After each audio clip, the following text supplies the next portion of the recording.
Welcome to the road to greatness. Get ready to be inspired and empowered to take your career to the next level. Let's talk about it. Welcome to this week's episode of The Road to Greatness. I'm your host, Carlin Kiefer, and I'm excited to bring you our next guest because his subject matter expertise is what everybody's talking about. And I'm also happy to say that having worked next to him a couple of times, I've watched his process in motion. And so it makes his road to greatness even more cool because I know all the places to dig about getting him to tell his story. So without further ado, I have Nathan Hunter, a two-time TEDx speaker, founder of ChatGPT trainings. For those of you who haven't gotten on board with ChatGPT yet, that's the AI that everybody's talking about. And he is also an Amazon best-selling author of The Art of Prompt Engineering with ChatGPT. And I will say that when I had Nathan's book on my desk in the office, someone came up and said, "Oh my God, somebody's already written a book on this." Yes, he's one of those early movers, early shakers, getting ahead of everything. And in this conversation, you'll figure out why. So Nathan, thank you so much for being here. Thanks so much for inviting me on. Like we were saying just before, you and I, we often have these chats where we just like talk and kind of geek out or nerd out about so many topics. And I guess this is a really cool way to also record this kind of conversation and to share it with people out there as well. Yeah, absolutely. And we've got a global audience here, which is great for you since you have led trainings in over 30 different countries and you speak four languages. Uh, Mainly two. So English and French fluent, but then I can kind of get by with some basics of Spanish, basics of Russian, very basics of Italian, and now on my next list because now I've moved to Malaysia is I need to start to learn Malay, Tamil, and Cantonese. I mean, So lots of languages. with all that free time you have to learn all the Exactly, extra exactly. languages, utterly amazing. All right, let's get to it. First of all, let's talk about how and I know you were working in a full-time job like the rest of us. Mhm. And then one day you said, you know what, I'm out of here. So talk about how, and when we spoke about it, it was a sabbatical, but it turned into an entirely new life adventure that has been amazing. So let's talk about it. Yeah, so beforehand, when we're working full time, especially when we're working full time together, I I really had this urge to move down to part time. I thought to myself, for me, the 9 to 5 isn't that bad in itself, but I do want larger breaks. I don't want to just kind of count on 4 or 6 weeks holiday a year where I kind of go different places and then the rest of it I have to be in a place. So maybe it looks like remote work across the globe, but even when it came to remote work, I did that also before. For me, that remote work, there was still something missing. I wanted to take more and more time just for myself. So I thought maybe I could dedicate half of my time to work, and then the other half just to doing random stuff, diving into music, diving into rock climbing, diving into whatever takes my interest at that moment. And I tried to do that. And as soon as I mentioned that, whoa, companies would just kind of push back in both of my companies. They're both like, well, we don't actually have something like this part-time.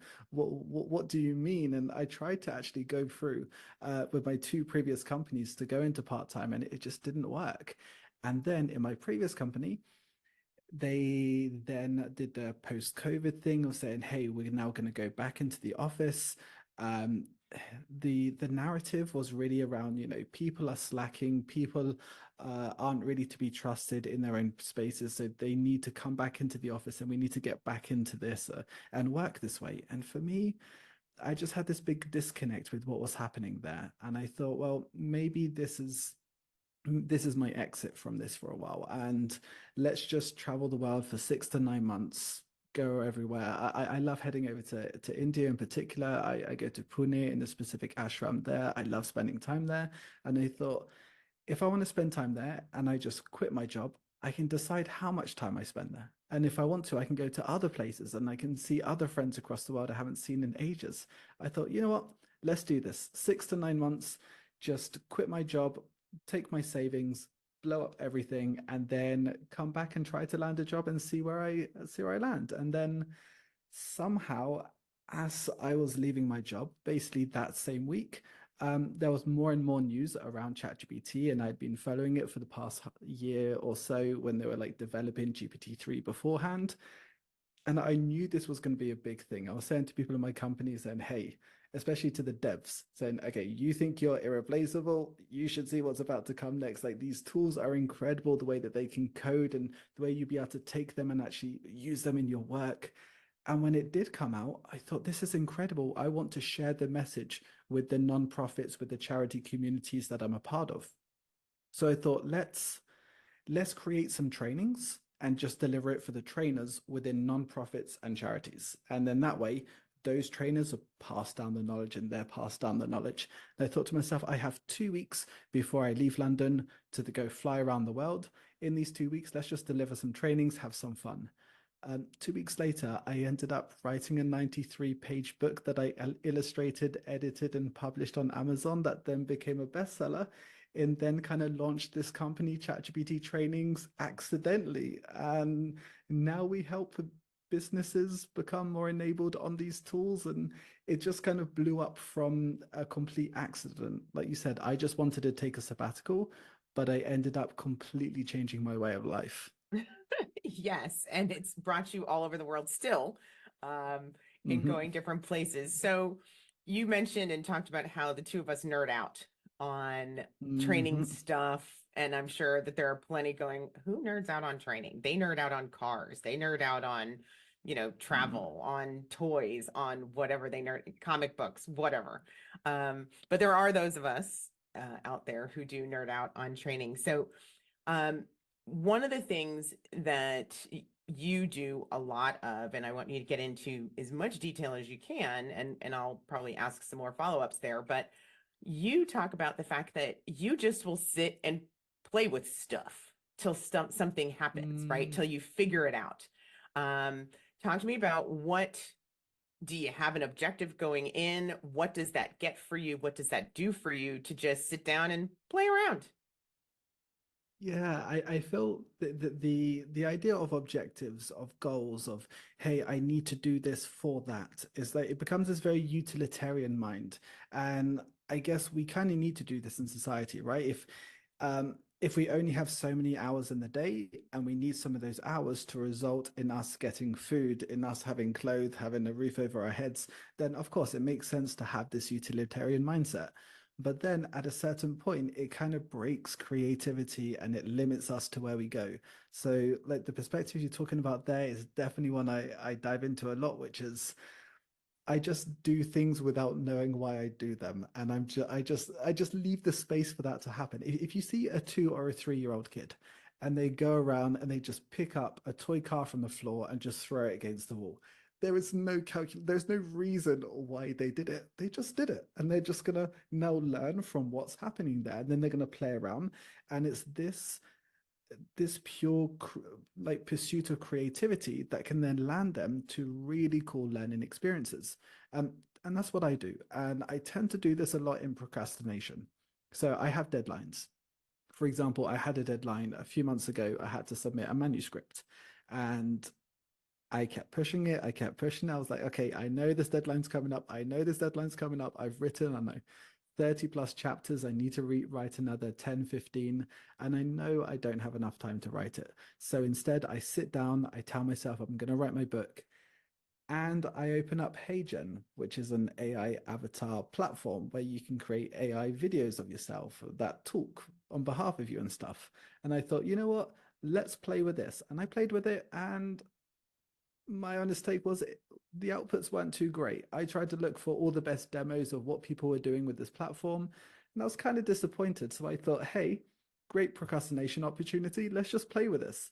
And then for the next 2 to 3 days, I just kept playing and playing and playing and playing until I ended up building videos that the CEO of HeyGen couldn't believe that I used their platform to build because the level of quality of what we're able to now produce is way beyond what even their team have been doing because of the random stuff we discovered by playing with no agenda. We didn't have a specific training that we had to build by a certain time and limited.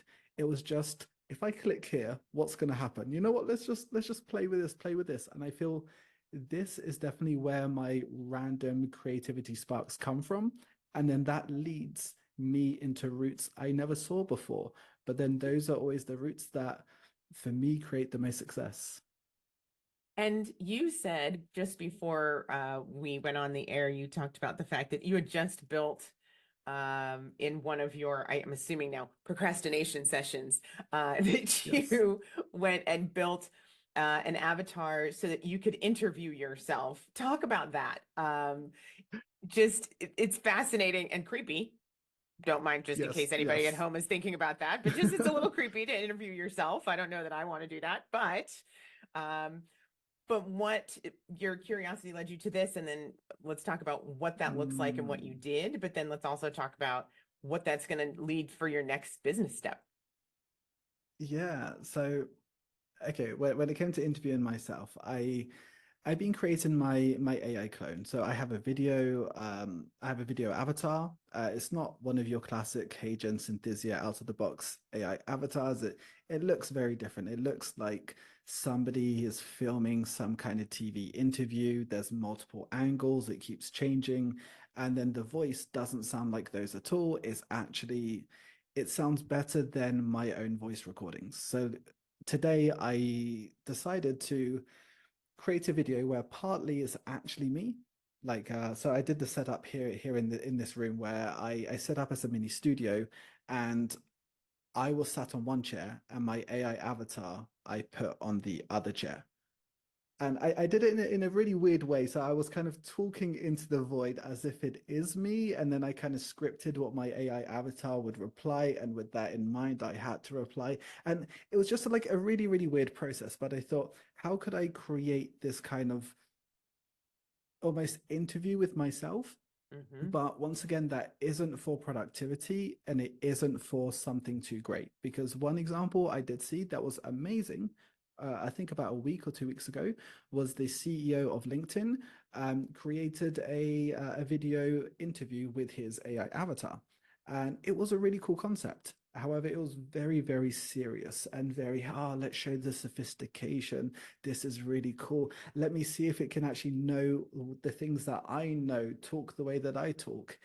And for me, instead, I just wanted to have fun with it. So I created a 2 minute sketch that I have an aim in the video, and I don't manage to do the aim because my AI avatar keeps messing it up for me and keeps butting in, and everything just goes horribly wrong in this 2 minute interview. But I thought, that gives me energy just to dive in and I think I spent 3, maybe 4 hours filming, editing, and creating that.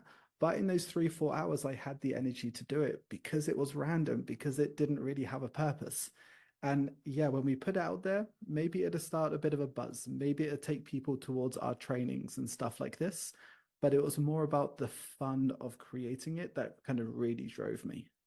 So when you think about everything that you're saying, for those of us who are creative minded and also huge procrastinators, fun fact, for those who are like that, we actually embrace that empty space. And Hmm. um, there's a comedian from quite a while back. His name is George Carlin. And yes, that's why I think about him frequently.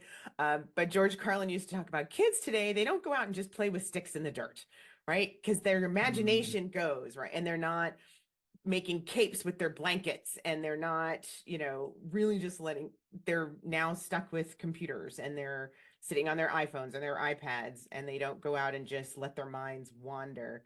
For those who are really uncomfortable, are grown kids who are Hmm. uncomfortable, 40s, 50s, 60s, we are the ones who struggle a little bit more with letting stuff just flow. What's the biggest benefit Hmm. that you see from that in being able to just let it go, let the creativity flow? For me, I definitely see two massive upsides. One is a big personal one, which is I just have more fun. And me having more fun is fun. It's just it's a nice thing in your day. If you can increase the amount of fun that you have, that's that's already a really cool thing in itself. So being able to create a space, and those spaces aren't just created by themselves. You know, the people around you having a space of non-judgment where it's accepted for you to do things for the sake of doing things, for you to decide, you know what, I'm going to get some pink tape and just do my hair in a really weird way because I just decide to do this right now. And if your friend circle, if the people around you are accepting of that, then it's easier for you to accept that side as well. And then you can just live in it and have fun. So I think there's lots of intrinsic benefits from it. But then also having that space of fun where we just let loose and do random things. Like you said, with kids just playing in the dirt, making capes out of bed sheets, doing all these things, really allows us to find possibilities we wouldn't have found before. The this is about lateral thinking. When we think of logical thinking is is very useful. It's very utilitarian. I think A, then I go to B, then I go to C, then I go to D, then I find the right answer and we're good. Lateral, I don't really care. I kind of go all over the place. And maybe one of the ideas I find there would have taken me way too long to get to that I would have never have found. So all of the, let's say, business ideas or business ventures that I'm currently pursuing, most of the best ones I would have never found if I would have thought this through a logical process, because there's no real point in me doing them. If I'm really focused on ChatGPT and ChatGPT trainings, why am I spending time trying to build AI videos when I should be handing in my manuscript for another book exactly on the topic of where my skills are? Like, this doesn't make sense from a logical perspective, but because it was fun and because I just decided to do it, from a business side, it's now opened up a whole new avenue where there are whole L&D departments, so learning and development, who they want to build lots and lots of learning videos. They look at tools like Synthesia, they look at tools like HeyGen, and they see how robotic and kind of awkward the outputs are. And they don't want to go down that line because they're like, no, it's just not worth it right now. Maybe in a year, maybe in 2 years, the technology will be better.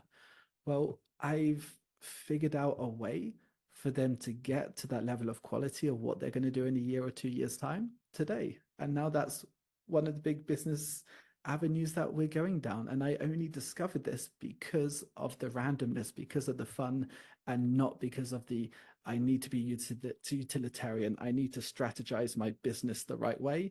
It was just kind of random. As I'm listening to you talk about um, where the fact that you're giving yourself this random open space and time and what you've come out with, that it's produced training content for you that you can now Mhm. monetize in terms of helping customers of your own to do better and to leverage this AI technology.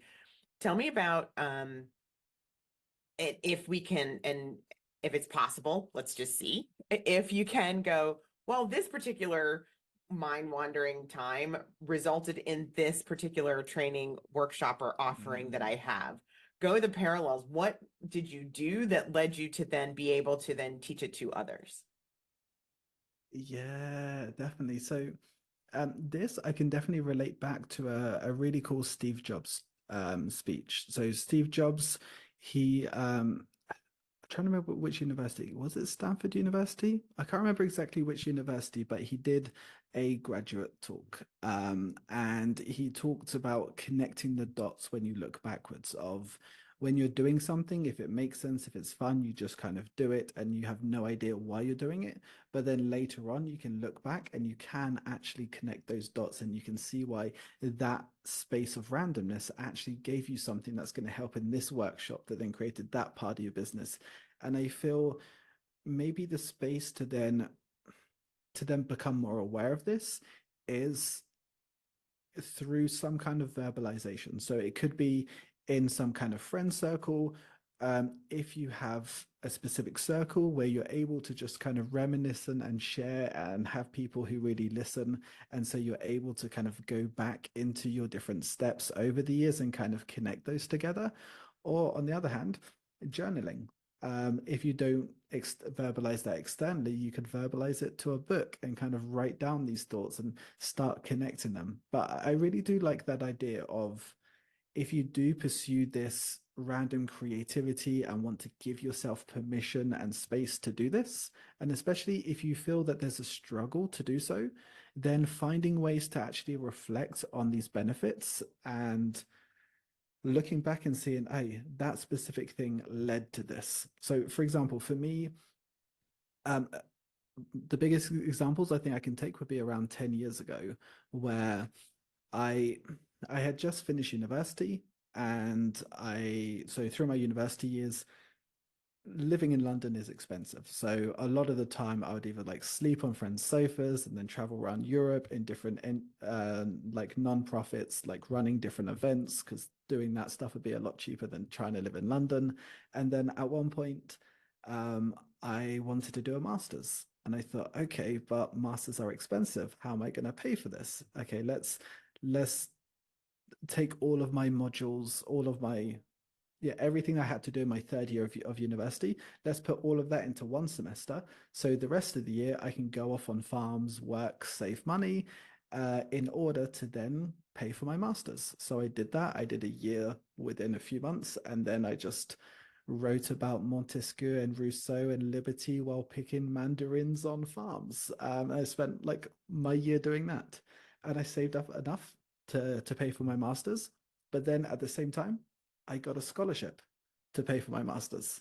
And I thought, wow, for the first time in my life, I had some money. And I was like, well, what do I do? Like, I can set myself up. I can, do part-time masters, do a part-time job, and I can give myself some really good security there. But instead, let's see, I traveled to more than 20 countries and ran about 14 different events across Europe and blew everything just because I wanted to do it. I thought, hey, if I go to this country and this country and run this event and run this event and just have fun in different places, and somebody gives me an offer and saying, hey, we're organizing this cool thing over here. Do you want to join us? I just say, yes, let's go. And I had no idea why I was doing this. And then on the week that I finally went into the red and blew all of my savings, I was in Armenia, and there was this kid who I said to him, hey, can you teach me something in Armenian? And he said, okay, say Porchka Yasurachem. I said, okay, what does that mean? And he had no idea of my story or anything. And it means I have no money, but I'm happy. And for me, that kind of really hit me. I was like, yeah, like that's what I'm pursuing. It's just this happiness, this feel good of what I'm doing, as opposed to stability in wherever I am and how that life is actually going to be. And then I started to go to interviews. So I wanted to get like this leadership kind of role within Apple. And when I went to go for that, all the questions that they asked me in my interviews, when they would say, tell us about a time you led a team through a crisis, I could say, okay, 6 months ago, I was the vice president of a large conference in Istanbul, in Turkey, the day before there was a terrorist attack. And then talking through crisis managing a whole conference through a terrorist attack. And they're like, oh, okay. Then they ask another question, and Yeah, for that was each of these totally different. questions, completely, like every single question they asked me, I could relate to one of those events I went to, one kind of thing that I did. And I didn't realize when I was doing them at the time that each of those different things was building all the skill sets I needed to do what I wanted to do in my next steps. But I didn't know it at the time. It was only afterwards, when I had time to reflect, to think about it, that I could connect those dots and realized that's why I did it. Mhm. At the time, it didn't make sense to me, to my friends, to my family. Everyone's like, why are you doing this? Come on, like grow up. But to me, I was like, hey, this is fun. I'll pursue it. And it just made sense. And so continued experiences of just letting the mind flow and go um, does allow you to then get to where you are now, where you also now have a team of how many employees? So employee wise, 3 employees. So we're in total, we're kind of a team of like 6, 7-ish, as in we have employees, we have kind of partners. And so, yeah, we've now built this team where we are able to offer yeah, business enablement on Gen AI tools. And we even deliver it to one of our customers is a global top 20 firm. So we're now able to deliver at scale, even being such a small team and running from a company in which I created by accident a year and a half ago when I wanted to do a sabbatical. Yeah, that's the incredible part. And a lot of people who go out on their own don't get to a point where they can have a team, a staff, partners, whatever, in that quick 18-month turnaround. And you've actually had them sooner than 18 months. It took you a little bit less than a year to actually get to that point. Um, but so, and one of the things our guests talk about, a lot of the guests on the road to greatness talk about, is the mental agility. It's the ability to stay open. It's that, um, and I have one of our negotiation experts, Josh Weiss, talked about how he thinks everybody in business should do an improv class, right? Because it allows you, it Mm. forces you to be in that open mind, open state. What are your thoughts about that? I completely agree. Myself, I haven't taken improv classes, but I kind of wish I had. And the nonprofit I was a part of before, everything we did was very improv basis. So we used to run a lot of team building activities, and in those team building activities, I would definitely say that improv was a big part of the way we would act, the kind of things that we do. Um, I really feel that what this improv does is it creates permission for you to put down those barriers, put down that logical reasoning, and just allow yourself to flow. And so I definitely agree that like that builds really good mental agility, and that would just like help you on so many different levels. Mhm. 100%. And so, and one of the things, and I want to make sure that we're getting this, because again, I'm sure people's minds are blown. One, as my mouth dropped to the floor when you said, yeah, so I had to navigate a terrorist attack in the middle of a conference. But also, yes, I also Yeah. traveled to 20 different countries, delivered 14 different trainings, did all of these things because the content that you're developing is also being developed during these procrastination sessions, as you said it. And Yeah. there are a lot of people who are really uncomfortable with unstructured space and time. They have an itinerary for everything. They have hour by hour scheduled. And if things are off by a minute or two, or even 5 minutes or more, there's almost a meltdown, or certainly an extended period of anxiety and frustration. Um, Yeah. was it always this way for you? Was it always that easy to just, because I do think that there's an inherent part of that, like where some of us are just born with the mind wandering. Mm. And do you also plan structured goof off time, or does it just hit you? Mm. For me, it just hits me. And I don't think everyone is going to be the same way. I definitely agree that different people will react different in these different situations. So for me, I find it very easy just to kind of goof off, just to kind of do my thing and let go. Yes, there definitely were some journeys with it, and I don't have to kind of like structure my time around this, but maybe for other people, they do need that structure. Maybe it's because of the way that they've been brought up and they see the world that whenever they've created structure throughout their life, that has been the time where they can actually rely on things, they can count on things, things have worked out for them. Whereas in the times that they haven't had that structure, maybe that's where they've had the most pain, they've had the most misery. So maybe for them, it'd be a very difficult thing to say, hey, try like just goofing off or doing this.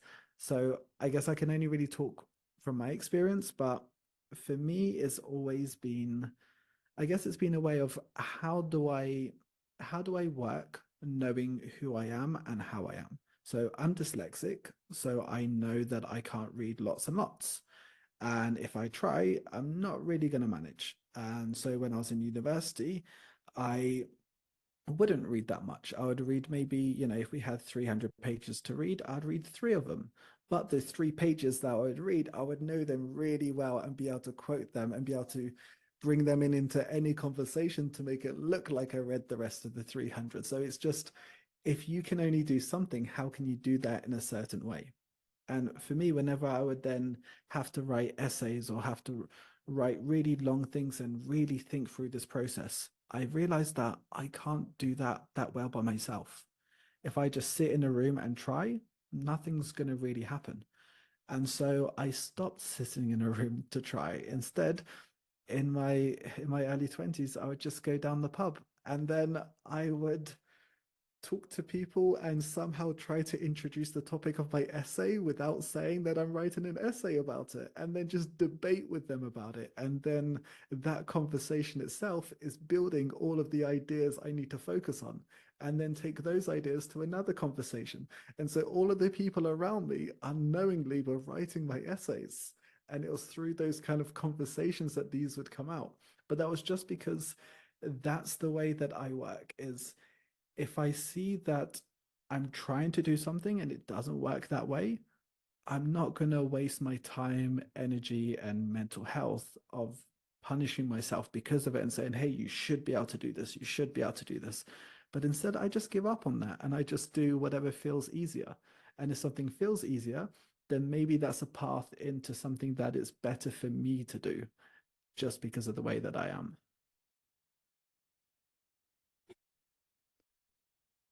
There were so many things that you said that just struck chords. One, I'm sure there are high school students now just out trying to go talk to people to figure out how to get them to write their book reports for school, but that's okay. Uh, or over in university. But the other thing that I hear in the undertones of what you're saying is also being willing to make the mistake, right? Everybody in this age Yeah. of everyone having a camera on their phone, in the age of nothing is private anymore, everything has to be publicly lived. You see people getting anxiety over, well, their Instagram posts are happier than my Instagram posts, or what have you. There's this pressure to feel like you have to be perfect. Everything that you said is you got to be willing to fall on your face, because some of the success Yeah. comes out of the failure, or some of the success comes out of fumbling your way through to the end Mm. thing. So, and that spirit of resilience, and again, the mind agility piece. So when things don't work out for you and you say, I just look for something easier, and do you even acknowledge a failure? Do you look at it as a failure? Probably a better question. Not really. I kind of forget it even happened very quickly. Just I tend to just be fully absorbed in whatever I'm doing at that moment. And it will be that something new has arisen and is diverting my attention somewhere. And it's almost like that failure is just not for me then. And kind of like moving on, as opposed to it kind of being that burden that continues. But then maybe at the same time there are definitely parts of that continue in the subconscious. So I one of the TED talks I did was on structured procrastination, and the whole thing about structured procrastination. So structured procrastination is different to regular procrastination. So regular procrastination is, hey, there's something important you need to do. So what you do is you do other things that will give you a dopamine rush instead. So you chill, you eat lots of chocolate, you watch some movies, you go to the beach, you do these Sounds like you're things to stalking be me in able my to. house. Stop it. Go ahead. I'm sorry, but it just sounded so No, it's personal. I hate. But then on the other side, there's structured procrastination. And the person who came up with the term structured procrastination, he wrote a paper on it and he said, I'm writing this paper not because I have time. He said, I currently have this number of PhD student assessments to grade. I have this number of articles to review. He starts to list everything he has to do. And he says, so I'm writing this paper on structured procrastination. And he says that structured procrastination is this, it's slightly different to procrastination in the sense of the things that you do to avoid doing the things you need to do have to be productive and they have to push you a step further. And then it's only that then really allows you to then forget about the things you had to do. And this won't be the case for everyone. He said, like, to him, he was saying this is a case maybe for only some people out there who would like fall into this category. And I really identified with it. And I realized it's something that I do where there's something really important I need to do. And so I will excel on so many other things as to avoid needing to do that important thing, and constantly give myself pat on the backs of all these other kind of things I'm able to do at the same time. However, from the outside, it looks like I'm being highly successful. From the inside, I see that I'm avoiding something, and that avoidance still carries a little bit of burden in me all the time. So slightly dilutes that actual happiness of what's happening with everything. So in my TED talk, it was all about the consequences of structured procrastination of we are people who look successful from the outside, but then during these moments of creating all this stuff, we can still feel pretty bad because we know we're avoiding needing to do certain things, so like carrying that burden. So it's less of I failed at it and now I'm not going to be doing things, but it's a lot more of there are things I should be doing right now, and I know I'm not doing them, but I'm having so much fun doing all these things. And look, these are really productive, these are really out there. But the outside image people then have of us is different to the reality we know because we see the full image of what we're actually running away for. Wow, there's a lot to unpack within that. But I think if we can actually nugget it down to one, it's being easier and nicer to yourself about that Mhm. unstructured time and being okay to let it flow as long as, and I do like what you said in terms of as long as that unstructured time or that procrastination is productive. If you're still advancing Mm, something, then it's not, it's easier to be nice to yourself and mm, easier to bounce back or be more resilient. One of the things that one of the exercises I do with my clients who are from the sales field is we do an exercise called run to know, right? Where, and mm. certainly for folks who are earlier in their career, don't like hearing no, don't like hearing the rejection, don't like, and whether that's internal or external rejection, they don't like that per se, but you count the number of times that you get a no, and then when you get your yes, and you have you have to get to a certain number of no's before you can hear a yes. And Ah, so you start going, okay, that was a no. So that means my yes is coming, right? And the no's, you can start just pushing them aside till you get to your yes. And it just flips the mindset on rejection and flips the mindset on what didn't go well. And it's more like, yeah, yeah, yeah. But the one that I want, it's coming. So I'm just going to keep focusing on that, which is really huge. Um, in that self-forgiveness piece. The other thing that I heard you talk about in a lot of that is the importance of being present, and which a mm, lot of us are not. How many times do you go to a restaurant or you go out and you see people together, but they're all on their phones? And it's like, well, why are you all together if you're all on mm. your phones being somewhere else? Why are you not present? Um, and so it sounds like though that's for you when you're interviewing people, when you're talking to people, writing your essays, and doing other things. You're very self-consumed or you're very consumed in the moment of where you are. How do you Mhm. stay that way? That's a difficult one because I feel like also that self-consumed of being where you are can even move into like technology. So if I have my phone and I'm doing something, then that's it. That's the only thing that kind of exists in the world at that time. There's not other people and stuff. So it's it's still I feel like it's a little bit more of a gray area. But maybe one way to look at it is let's say, okay, when it comes to phones, you go into a lift, right, or an elevator, and the first thing we always do is we take out our phone and we look at our phone. We know our phone isn't going to work in the lift. We know full well there is no signal, there is nothing we can do, but it's almost like this protection we have is that no one thinks I'm looking at them or I don't need to, no one's going to be talking to me because they see that I'm on my phone. It's almost like this bubble we can kind of create around ourselves of this is no longer an awkward space because now I'm on my phone, now I'm not doing something. And for me, I think one of the biggest things around this is just living with awkwardness, being kind of okay. You know, sometimes to sit down with a friend and not to say anything for 20 seconds.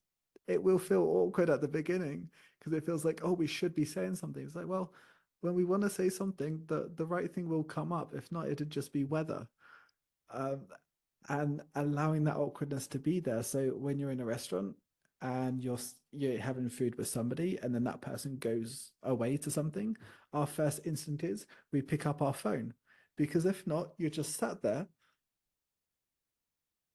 and you just sat there in silence. And then there is this awkwardness. So I think if people do want to, let's say, reevaluate what they're doing in those kind of spaces, I would say just feel what that awkwardness is, how it feels, and whether you're okay just to try to be with it little by little a bit more and see what that does.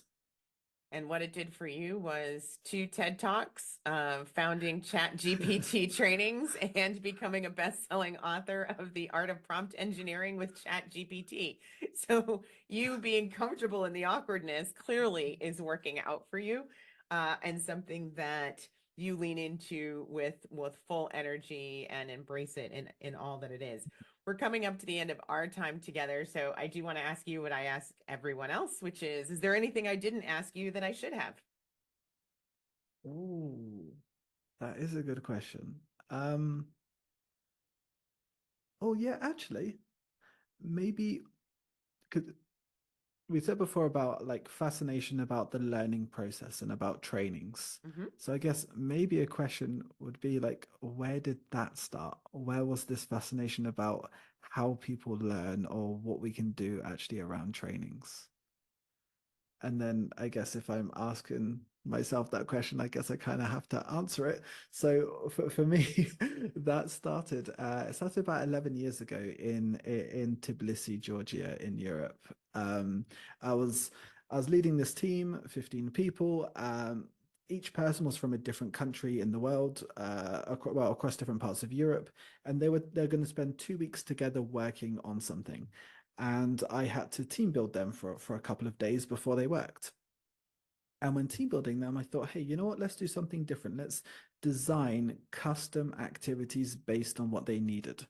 And all of my energy just went in those 2 days. Absolutely everything went into how do I build a tailored experience for them. So, for example, on one of the days, they did this activity where they really struggled on this perspective of sh am I obliged to do something if it's the law, or do I follow my morals and go against the law?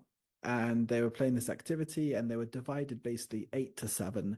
And they kind of realized that this was a fundamental question that they had to all come to a consensus on in order to do the kind of work that they were needed to do for the next 10 days afterwards. So I thought, okay, talking about it isn't going to do much, so let's experience it.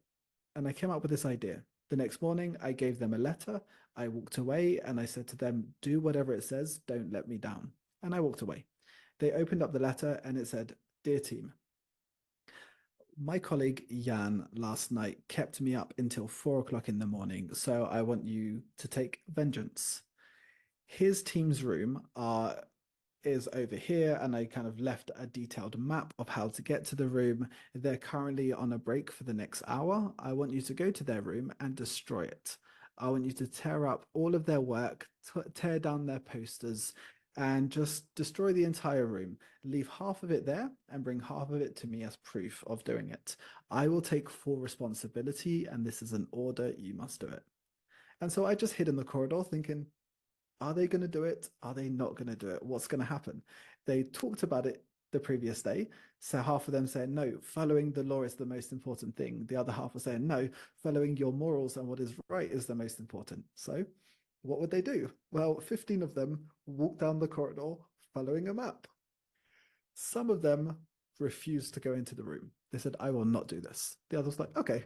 They just went in. Some of them thought, oh, they've been working on this stuff for a while. I don't want to destroy it. So some of them would just take it down, start to fold it. Some of them just like shredding through and just destroyed everything. Uh, Left half of it there, took half of it to me. We had a laugh, sat down, carried on work. 5 minutes later, the person from the other group storms in, and You he's think? like 6 foot something, really built, kind of like rugby style build, and starts screaming like, what the, like, effing and blinding, just like complete swearing nonstop. I'm like, hey, don't talk to my team like that. I told them to do it. It's like they are adults, they get to decide, and just really going into them, really swearing. I was like, okay, this is bad. And then he slammed the door and walked away. I sat everyone down and I said, do you think what you did was morally right? And suddenly everyone's like, they're in that state of shock. 2 to 3 minutes later, I kind of realized, okay, let's let them know it was a whole setup. We built a fake room. We designed the whole thing. We stayed up until 5 in the morning creating fake work to put up on this room. And we did everything as a whole fake thing in order for them to go through the experience. Oh my And gosh. then they were able to actually tap into their experiential learning and say, okay, what did I actually do in that moment? And some people said, hey, I stood for what was right and I didn't do anything. I said, okay, put your hand up if you believe destroying that work is wrong. Everyone, a bunch of people put their hand up. I said, okay, and put your hand up if you try to stop anybody from doing it. No one put their hand up. Ooh, being the observer to the crime versus participating, they're the same. And so, like, let's have a conversation. So then we started diving deeper and they started to talk about their own experiences of like, it's true, I thought it was wrong, but you said we should do it. And you were taking responsibility. And we didn't want to upset you. And you said not to let you down. And all of this came into it. So they're able to take this and then take back from the discussion of the day before and then all realign on how they actually feel about this and what is going on. And it was at that moment I kind of realized trainings can be different. You can design experiences for teams for them to have deep learning experiences that aren't PowerPoint presentations. Oh, yes, absolutely. Well, you definitely crossed all kinds of lines. So I thought Yes. until I find out that it was actually a made up moment. Thank goodness. Because I was going to start questioning you and your anger management, but that's okay. But it's incredible in terms of really making sure that what people are learning or how people are learning, and having that self-realization matters, and making sure that you're setting up the right experiences, as you said, beyond the PowerPoint. What are the things that really get people to do that self-examination in a safe space, in a safe way, all the way around. That's fantastic. And I don't know that I'm going to ever set up a room and have somebody go trash it, but definitely what Yeah. we do strive to do in my own work, we do try and make the workshops, work sessions, and the activities more than just somebody talking and people writing notes. We want to make sure that they're having that experience and participating, diving full in. So thank you for sharing that story and blowing my mind through 80% of it. I'm so glad that you are actually a sane person. Um, Once again, I would like to thank Nathan Hunter for being on the road to greatness. You have a tremendous long road of success ahead of you just because you continue to take all the turns that come with the road. So congratulations to you. And I look forward to seeing all of the new things and testing out some of your new programs so that I can do my own road to greatness as it relates to AI. Getting better at it thanks to you, but always more to learn. So Nathan, thanks very much. Amazing. Thanks so much again. This has been The Road to Greatness. Remember to subscribe, follow, and share, and I'll see you next time.